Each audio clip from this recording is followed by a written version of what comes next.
When Pat and I bought the farm, I had my dream. It was a Sunday. Lee was coming into the barn with a tractor and a wagon that was going to feed the cows. I heard Lee yell. I was assuming Lee didn't have the gate shut, and pretty soon you were going to have 80 cows running in the road. And so I said, Steve, go help your father. I had on a snowmobile suit, pulled into the tractor and wagon, and I fell underneath it. And when I got up, it caught my sleeve on my left shoulder. PTO shaft pulled me in. I was worried about dying right at that point. Pat and Steve got me inside the barn a little bit more, applied direct pressure until the emergency squad got here. Lost both my arms. Vermont farmers, we need to tell our story.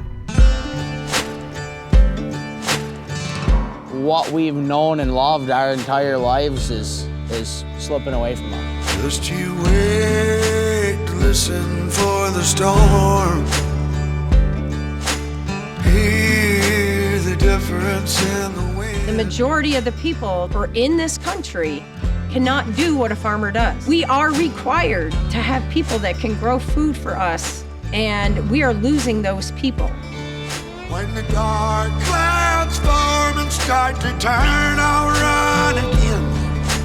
Far away when the hurricane, oh, that old hurricane. I never had a plan B. I never imagined doing anything else.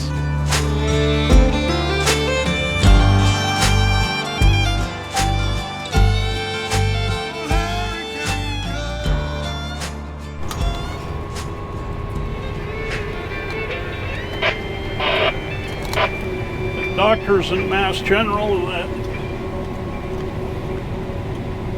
talk to me on a daily basis about thinking about doing something other than trying to go back home and farm. But it's what I knew best. So we decided to, well, I don't know that we decided, because there was never any conscious thought not to. Our family's farm started with 80 cows in 1979. There's over 1,300 adult cows here today. Is that because we have a big ego? Nope.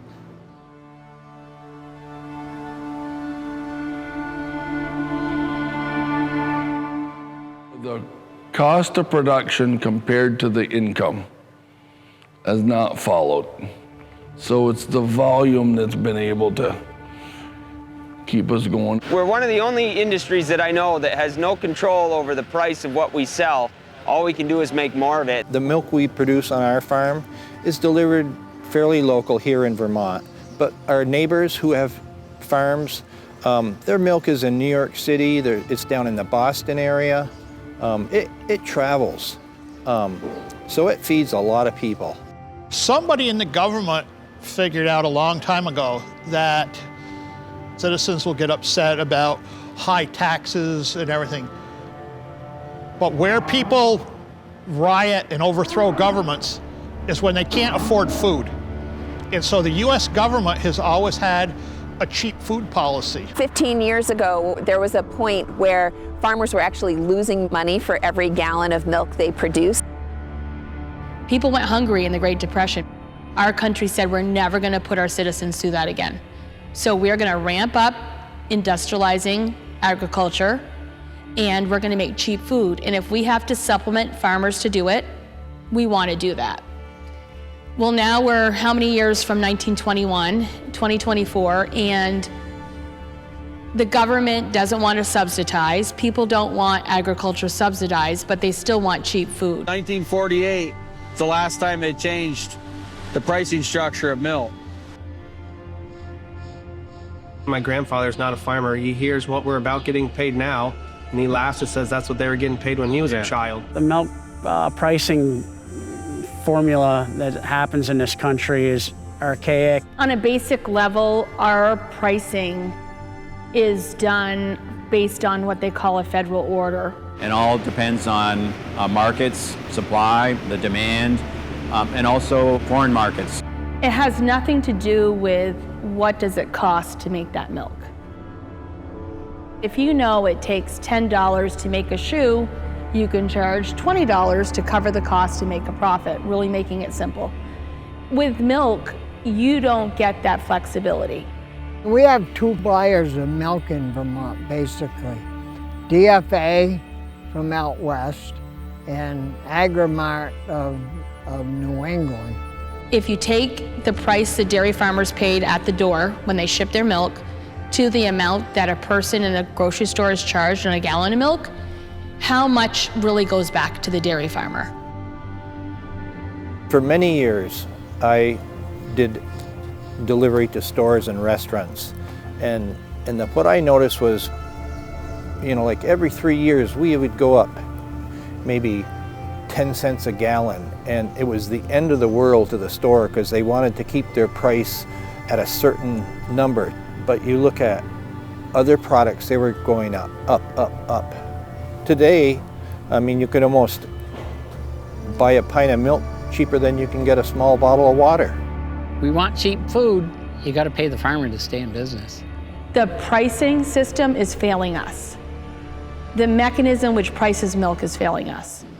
As long as the United States has a cheap food policy, our industry is going to have that struggle because you're just not gathering the dollar out of the marketplace to pay for a lot of these things that the consumer is demanding as well. The cost of operating a farm is increased dramatically over the last 20, 25 years. The cost of everything from, labor to manufactured feeds, fertilizers, all the inputs have gone up. We bought a spreader 2006, I want to say, for I think it was $16,000. We bought that same spreader. Nothing really changed on it 2 years ago, and it was $32,000. So it's, you're paying twice as much for the same equipment. I thought a piece of equipment was very expensive if it was $75,000. This is 33 years ago. Now it's nothing to have a big tractor be over $400,000. I had a tire fixed here last week.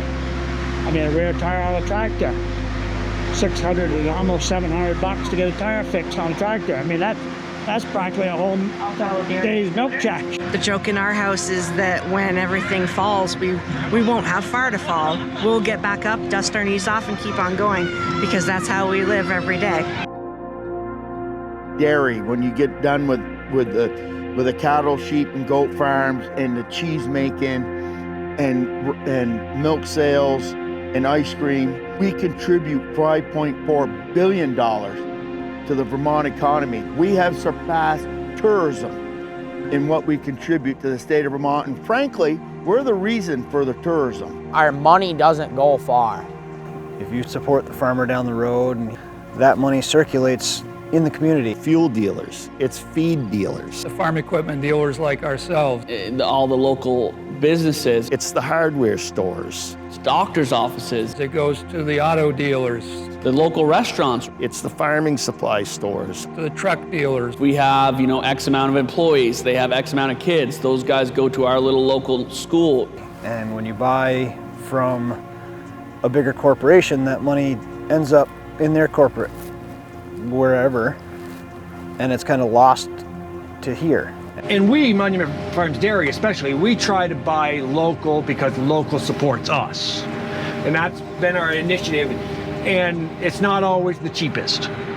Because sometimes, we could have ordered online from somebody in Texas or whatever, and it could have been cheaper, but why support them? That's not who supports us.